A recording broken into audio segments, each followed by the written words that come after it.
how to remove Snapchat filters from a photo. Hi everyone, this is Kate and welcome back to another video, and in today's video we will see how we can remove Snapchat filters from a photo. So without any further ado, let's get started with this video. First of all, open up Snapchat and then load a photo from where you would like to remove the filters from. Once you're on this interface, navigate to top right corner and tap on three dot icon. Here, tap on Edit Snap.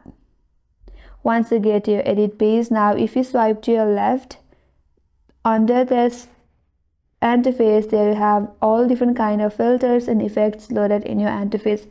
Now to remove and to get back into default form, you have to get to this blank filter, and with that the filter is now removed.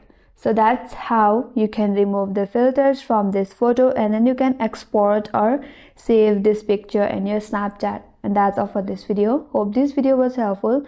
If you're new to our channel, consider subscribing, and thanks for watching. Stay tuned for more videos.